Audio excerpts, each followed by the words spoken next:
₹15 करोड़ गले की हड्डी बन गए। सुधीर चौधरी और अर्नब गोस्वामी दोनों एक दूसरे से जम करके लड़ रहे हैं। कांग्रेस के एक नेता है श्रीनिवास बीवी, और उन्होंने लिख दिया कि भाई हिरेन जोशी आप कहां चले गए हो, ये आपस में दो सरकारी मुर्गे क्यों लड़ रहे हैं। इस खबर में हम बात करेंगे कि कैसे अर्नब गोस्वामी और सुधीर चौधरी आपस में लड़ रहे हैं, और बाकायदा सुधीर चौधरी ने इसका जवाब भी दिया है, यानी वार पलटवार लगातार जारी है। और इस बीच में 15 करोड़ रुपए कैसे गले की हड्डी है, लेकिन मामला इससे कहीं बहुत बड़ा है, कहीं ज्यादा बड़ा है। और सबसे बड़ी बात यह है, क्या वाकई 700 किलोमीटर लंबी पर्वत श्रृंखला अरावली वो बच पाएगी? असल मुद्दा, मेन मुद्दा यह है, और इस पर हम बात करेंगे। लेकिन सबसे पहले समझना जरूरी हो जाता है कि कैसे ये अर्नब गोस्वामी और सुधीर चौधरी लड़ रहे हैं। अर्नब गोस्वामी, उन्होंने अरावली को लेकर के सरकार के मंत्री भूपेंद्र यादव, उनकी कुर्सी खाली रख करके एक शो किया, और दूसरी तरफ सुधीर चौधरी एक ऐसे लिबास में है, हालांकि मतलब क्या ही कहे, मैं कहना नहीं चाहता हूं उन कैमरा। यह शख्स पूरी तरह से अपने आप को एक तरीके से ऐसा लगता है कि बेच चुका है। सुधीर चौधरी की एक वीडियो क्लिप बहुत वायरल है, और सुधीर चौधरी दिल्ली के अंदर जिस तरीके से प्रदूषण हो रहा है, इसको लेकर के जिम्मेदार ठहरा रहा है इस देश के लोकतंत्र को। और वो बता रहा है कि चीन जैसा सुधार, चीन में भी, बीजिंग में इसी तरीके से 10 साल पहले प्रदूषण का बहुत बड़ी जो है वो एक महामारी का रूप ले चुका था प्रदूषण, लेकिन चीन ने बीते 10 साल में ही अपने आप को प्रदूषण से मुक्त एक तरीके से कर लिया। तो इस पर सुधीर चौधरी कह रहा है कि जो चीन में हुआ है वो भारत में नहीं हो सकता है, क्योंकि चीन में सरकार को डर नहीं है, हर 5 साल बाद में चुनाव होने हैं, वहां पर चुनाव में जाना है, क्या करना है, वहां पर विपक्ष हंगामा नहीं मचाएगा। यानी चीन में जिस तरीके की तानाशाही है वो जरूरी है, एक तरीके से गाहे बगाए वो ये कहने की कोशिश कर रहा है। मतलब कमाल है साहब, अभी तक तो सरकार को बचाने के लिए आप कांग्रेस जिम्मेदार है, फला जिम्मेदार है, राहुल गांधी जिम्मेदार है, जो सरकार को बचाने का आपका प्रोपेगेंडा था वो यहां तक था। अब आप लोकतंत्र के ऊपर सीधे तौर पर अटैक कर रहे हैं कि लोकतंत्र है भारत के अंदर बहुत ज्यादा, और ये बहुत नया नहीं है। ऐसा नहीं कि रातों रात जो है सुधीर चौधरी इस बात को कहने लगा है, बहुत सारे लोग हैं बहुत पहले से कहते रहे हैं, too much democracy in India, यानी भारत में बहुत ज्यादा लोकतंत्र है और इस वजह से विकास नहीं हो पाता है। अब इनसे कोई यह सवाल पूछे कि ये देश 75 साल 77 साल यहां तक आ गया, 11 साल में ऐसा क्या आ गया कि आपको डेमोक्रेसी से बदबू आने लगी, आपको विपक्ष से बदबू आने लगी? पहले विपक्ष से भी किसी को बदबू नहीं आती थी। पंडित जवाहरलाल नेहरू, वो नेहरू जी का नाम लेकर, अटल बिहारी वाजपेयी का नाम लेकर के कहते थे कि ये लड़का आगे चल करके प्रधानमंत्री बनेगा। तो अब जो है कुल मिलाकर के माहौल इतना जहरीला हो गया है कि कोई विपक्ष को देखना नहीं चाहता, और लोकतंत्र को तो मानो खत्म कर दिया जाए। लेकिन सुधीर चौधरी इस बीच में कुछ अनोखे अंदाज में नजर आए। उन्होंने एक शो किया, शो के अंदर बीजेपी सरकार, नरेंद्र मोदी सरकार में मंत्री, उनकी कुर्सी खाली रख करके कि कहां है हमारे पर्यावरण मंत्री, ये उन्होंने पूछा, सवाल पूछा अपने शो के दौरान, और कहा कि दोबारा से संसद का सत्र जो है शुरू किया जाना चाहिए और उसमें प्रदूषण के मुद्दे पर चर्चा होनी चाहिए।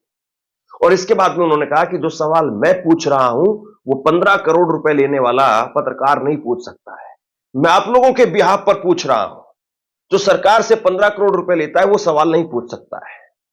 The 15 crore anchor paid by the government of India cannot ask this question. But I'm asking this question on your behalf. State governments will argue, we're only following the Supreme Court's definition. Arnab Goswami ने जब यह कहा तो इसके बाद में सुधीर चौधरी का जवाब आया। सुधीर चौधरी ने लिखा, आजकल मीडिया में भी ओड इवन चल रहा है, आज यहां कल वहां। यह बात कहकर के सुधीर चौधरी ने अपने आप को एक्सपोज कर दिया। इसका मतलब यह है कि तुम सरकार के आदमी हो, ये खुद अपने आप को कह रहे हो कि हां हम सरकार के आदमी, हम सरकार के साथ हैं, कल भी सरकार के साथ थे, आज भी सरकार के साथ है, यह बात आप कह रहे हो। अर्नब गोस्वामी, अगर आप देखेंगे तो 2014 से पहले अर्नब गोस्वामी सरकार से सवाल पूछते थे, नो डाउट इसमें, नेशन वांट्स टू नो, ये वहीं से फेमस हुआ। लेकिन उसके बाद में मोदी जो बोलते हैं वही जो है अर्नब गोस्वामी बोलता रहा, और अभी भी नरेंद्र मोदी का नाम अर्नब गोस्वामी जरूर ले रहा है, लेकिन ये एक तरीके से अर्नब गोस्वामी अपना रेट बढ़ाने की कोशिश कर रहा है। इसको लोग इसी तरीके से कह रहे हैं कि अर्नब गोस्वामी, उसको पता है कि उसकी पूछ खत्म हो गई है, सुधीर चौधरी जैसे लोगों की पूछ हो रही है। अर्नब गोस्वामी जिसने अपने खुद के चैनल खड़े किए, बहुत सारी बातें हैं, उसको नहीं पूछा जा रहा है, सुधीर चौधरी को पूछा जा रहा है। इस बात को लेकर के अर्नब गोस्वामी को दरअसल दिक्कत है, और हमें दिक्कत दोनों से है। अर्नब गोस्वामी से भी दिक्कत है, सुधीर चौधरी से भी दिक्कत है। दिक्कत हर उस आदमी से है जो सरकार से सवाल नहीं पूछता है। दिक्कत हर उस आदमी से होनी चाहिए जो जन सरोकार की बात ना करे। अर्नब गोस्वामी ही नहीं, रजत शर्मा ने अपने शो के अंदर कहा, क्या कहा जरा सुनिए। रजत शर्मा ने कहा कि दिल्ली के अंदर प्रदूषण इसलिए खत्म नहीं हो पा रहा है क्योंकि दिल्ली चारों तरफ से अरावली से ढका हुआ है, यानी अरावली निशाने पर है। और अर्नब गोस्वामी वो भी इसी बात को अपने शो के अंदर कह रहा है कि अरावली जब तक है उस वजह से समाधान नहीं निकल सकता। इस और जो है वो अर्नब गोस्वामी का इशारा था, माफ कीजिए, सुधीर चौधरी का इशारा था। सुधीर चौधरी हाल में ही राजस्थान जाता है और राजस्थान जाकर के ट्वीट किया राजस्थान जाते समय पर कि राजस्थान में ऐसी हवा है, जयपुर में ऐसी हवा है, ऐसा मौसम है, और दिल्ली के अंदर ऐसा मौसम है। यह जो है वो सुधीर चौधरी ने ट्वीट किया। गोदी मीडिया आज नहीं 15 साल पहले था, तब भी तुम सरकार के ही साथ थे भाई। ऐसा नहीं कि कोई सुधीर चौधरी उस वक्त में कांग्रेस की जो है वो बहुत बखियां उधेड़ रहा था। सरकार के साथ वाले ही लोग हैं ये। थोड़ा बहुत बैलेंस करने के लिए अपने आप को इधर उधर दिखा देते हैं। आजकल वो बैलेंस करने वाला खेल चक्कर भी खत्म हो गया और पूरी तरह से सरकार के साथ है। अब जरा इस बात को समझिए कि अरावली को लेकर के जिस तरीके का नैरेटिव बनाया जा रहा है, चाहे उसमें सुधीर चौधरी हो, चाहे उसमें रजत शर्मा, ये अरावली को लेकर के जिस तरीके का नैरेटिव बनाया जा रहा है, ये बड़ा खतरनाक है। अरावली पर्वत के बारे में जरा समझ लीजिए, और ये केवल एक पर्वत नहीं है बल्कि दीवार है। और जिस दिन ये दीवार हट गई उस दिन यूं समझिए कि राजस्थान का रेगिस्तान वो न जाने कहां तक आ जाएगा, जमीन बंजर हो जाएगी। राजस्थान का इलाका, गुजरात का इलाका, हरियाणा का इलाका, दिल्ली का इलाका, जो राजस्थान का रेगिस्तान का हाल है वही बाकी प्रदेश में होगा, बाकी जगहों पर होगा। करीब 700 से 800 किलोमीटर की यह पर्वत श्रृंखला है जो गुजरात में, राजस्थान में, हरियाणा में होती हुई दिल्ली तक पहुंचती है। और इसमें अब सुप्रीम कोर्ट ने कहा कि 100 मीटर से नीचे की जो पहाड़ियां हैं वो अरावली पर्वत श्रृंखला के अंदर नहीं आई। और बड़ी हैरानी की बात यह है कि अगर ऐसा इस तरीके से इस रूल के हिसाब से अगर चलें तब तो 90% पहाड़ियां वो खत्म हो जाएंगी। देखिए, कुल मिलाकर के 1,60,000 पहाड़ियां वो अरावली पर्वत श्रृंखला के अंतर्गत आती है, 1,60,000। लेकिन इसमें 1,50,000 पहाड़ियां ऐसी हैं जिन पर खतरा मंडरा जाएगा। केवल 1,048 यानी तकरीबन 1,000 पहाड़ियां ऐसी हैं 1,60,000 में से जो 100 मीटर से ऊंची है। अब इसका मतलब तो यह है कि तकरीबन सारा अरावली पर्वत खत्म ही हो जाएगा भाई, गुजरात से लेकर के और राजस्थान, हरियाणा, दिल्ली सब खत्म। हालांकि पहले भी बहुत सारा अवैध खनन हो चुका है, अवैध खनन अभी भी लगातार चल रहा है बहुत सारी जगह पर। कई जगह पर जैसे आप गुरुग्राम में ही देख लीजिए, बहुत दूर जाने की जरूरत नहीं है। कुछ समय पहले ऐसा भी हुआ था कि पुलिस वहां पर दबिश देने के लिए गई तो जो खनन माफिया थे वो पुलिस के ऊपर ही गाड़ी चढ़ा देते हैं। ऐसी खबरें आए दिन सामने आती है। लेकिन सबसे बड़ा सवाल यह है कि 80 से 90% जहां पर खतरा है, जहां पर अरावली पर्वत श्रृंखला पर खतरा है, तो क्या ऐसा कोई फैसला वो दिया जाना चाहिए। सुप्रीम कोर्ट की तरफ से जो है दरअसल फैसला आया और उसमें सरकार ने इसके खिलाफ एक तरीके से पैरवी करनी चाहिए थी, लेकिन उसमें कुछ बहुत ज्यादा हुआ नहीं। और अरावली पर्वत श्रृंखला की अगर बात करें तो करीब 2 अरब 50 साल पुराना इतिहास है, यानी हिमालय से भी पुराना इतिहास। जब ये शायद देश नहीं, जब ये देश क्या दुनिया में कोई मुल्क नहीं बना होगा, उससे पहले की अरावली पर्वत श्रृंखला है। हिमालय का इतिहास कहा जाता है कि करीब 5 करोड़ वर्ष पुराना है, लेकिन यहां पर अरावली का इतिहास जो है वो 300 करोड़ वर्ष पुराना है, और फिर भी उस पर संकट के बादल छाए हुए। अगर अरावली पर्वत खत्म होता है तो यूं मान करके चलिए कि ना केवल भारत में जो है मानसून की दिक्कत महसूस होगी, बल्कि पाकिस्तान की तो एक तरीके से बल्ले बल्ले हो जाएगी। क्योंकि मानसून जो जाता है वो मानसून अरावली पर्वत श्रृंखला से टकरा करके वहां पर बारिश करता है और इसीलिए उस तरफ का इलाका वो रेगिस्तान का इलाका रह जाता है और इस तरफ के इलाके में खूब पानी भी है, हरियाली भी है। अरावली इसीलिए ये कहा जाता है कि केवल पत्थर नहीं है बल्कि उसमें प्राण भी है, वो लोगों के प्राण भी बचाता है, ये कहा जाता है। बहुत सारे जीव जंतु, बहुत सारे लोग, बहुत सारे मंदिर, बहुत सारे शहर, बहुत सारे गांव वो उसमें बसे हुए हैं, आप सबको उजाड़ देंगे। असल सवाल जो है इस बात का है, लेकिन सबसे बड़ी बात यह है हर मामले पर सरकार बहुत समझदारी दिखाने की बात करती है। अब चूंकि अरावली पर्वत श्रृंखला को लेकर के पिछले 10-15 दिनों से भयंकर तरीके से हम देख रहे हैं सोशल मीडिया पर इसको लेकर के मूवमेंट चल रहा है, लेकिन अब सरकार के मंत्री वो क्या कह रहे हैं जरा देखिए। मंत्री साहब ने ट्वीट किया है, भूपेंद्र यादव ने, और ट्वीट करके कहा है कि भ्रम फैलाना बंद करें। अरावली के कुल 1,44,000 वर्ग किलोमीटर क्षेत्र मात्र में 0.19% हिस्से में ही खनन की पात्रता हो सकती है, बाकी पूरी अरावली संरक्षित है और सुरक्षित है। अब यहां पर मंत्री जी कह रहे हैं कि कुछ यूट्यूबर्स ने इस तरह का माहौल बना दिया और वो डेफिनेशन दे रहे हैं। आप जरा ये डेफिनेशन सुनिए कि 100 मीटर की डेफिनेशन है क्या, और 100 मीटर कौन सी पहाड़ी को बचाने की और 100 मीटर से नीचे कौन सी पहाड़ी आती है, मुझे समझ में नहीं आता। देखिए मैं इस मामले में एक्सपर्ट नहीं हूं, लेकिन इस मामले पर जितने भी एक्सपर्ट्स को हमने सुना है, चाहे वो राजस्थान के हों, चाहे वो हरियाणा के हों, चाहे वो बाकी जगह पे एक्सपर्ट हो, वो कह रहे हैं कि ये जो फैसला है, ये फैसला अरावली के लिए बहुत खतरनाक है, बहुत घातक है। आप जरा मंत्री जी को सुनिए, लेकिन आप ये बताइए कि जिस मामले पर, चलिए ठीक है, हो सकता है कि सोशल मीडिया पर भावनात्मक तौर पर लोग जो है वो इसको लेकर के रील्स बना रहे हैं, वीडियोस बना रहे हैं, अपना विरोध जता रहे हैं, और ये एक बहुत बड़ा माध्यम है ये अपनी आवाज को उठाने का, अपनी बात को कहने का। लेकिन एक्सपर्ट भी अगर इस मामले पर ये कह रहे हैं तो क्या उनको भी समझ नहीं है? क्या उन्होंने सुप्रीम कोर्ट के फैसले को डिटेल में नहीं देखा है? वो तो रील बनाने वाले नहीं है ना।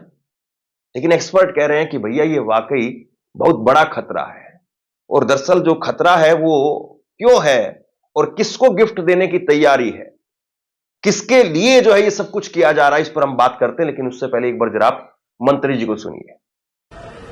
कुछ YouTube चैनल ने और कुछ लोगों ने एक कंफ्यूजन खड़ा कर दिया कि 100 मीटर का अर्थ ही होगा टॉप के 100 मीटर।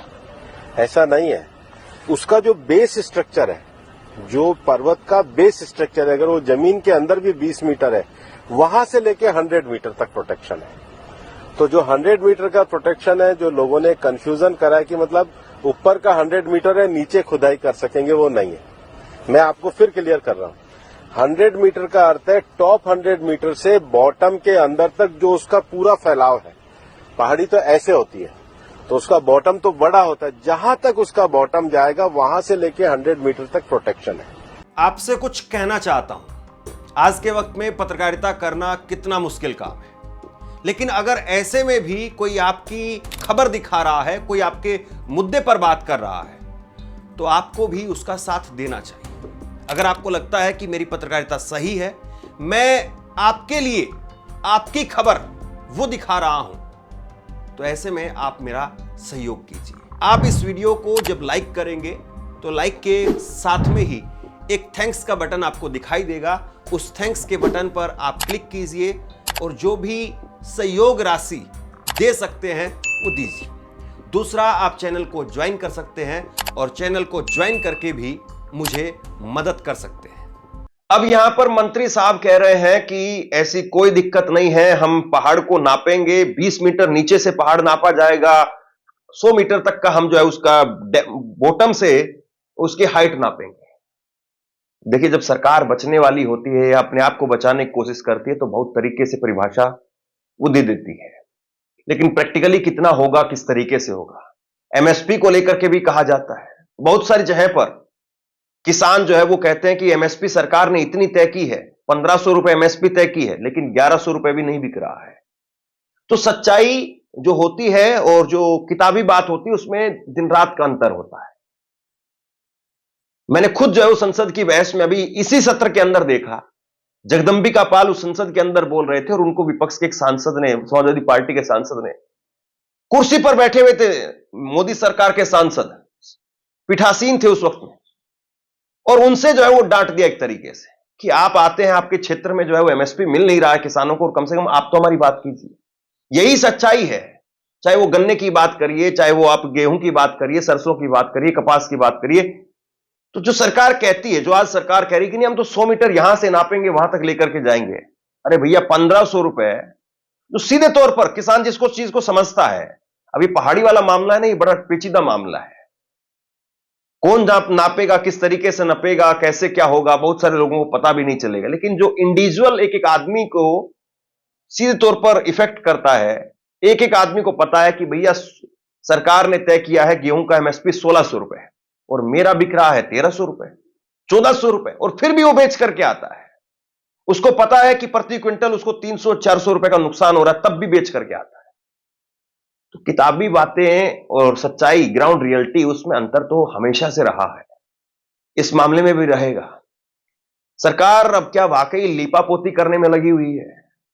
अरावली को लेकर के माहौल इस वक्त में सोशल मीडिया पर बना हुआ है, लेकिन ये लोग कुल मिलाकर के, चाहे सुधीर चौधरी हो, चाहे वो अर्नब, ये रजत शर्मा हो, ये एक तरीके से माहौल बना रहे हैं कि दिल्ली में पॉल्यूशन इसलिए है क्योंकि पहाड़ियों में टकरा करके हवा यहीं रह जाती है और हवा निकल नहीं पाती है। अब कौन समझाए इन बेचारों को? पता नहीं रजत शर्मा की कैसे कहां से समझ है ये। रजत शर्मा का बयान मैं आपको बता रहा हूं ये, और उन्होंने अपने ऑन एयर शो पर यह बात कही है कि दिल्ली में प्रदूषण है, उसकी वजह जो है वो पहाड़ियों में टकरा करके हवा यहीं रह जाती है। भाई बहुत ज्ञानी आदमी है ये, या जिसने लिख करके दिया टेलीप्रॉम्प्टर पर देख करके जो पढ़ रहे हैं वो बहुत ज्ञानी है। सारी दुनिया अपना प्रदूषण से थोड़ा सा दूर सांस लेने के लिए, राहत लेने के लिए पहाड़ों में जाती है। शिमला में लोग जाते हैं और दूसरी जगह पर लोग जाते हैं, और ये कह रहे हैं नहीं नहीं पहाड़ियों में टकरा करके हवा वो बाहर नहीं निकल पाती। गजब है भाई। इन लोगों को सरकार की चापलूसी करनी है ये तो सबको पता है, लेकिन इस हद तक पहाड़ के मामले में भी आप चापलूसी कर सकते हैं और पहाड़ के मामले में भी आप तर्क दे सकते हैं इस तरह के, क्या ही कहा जाए।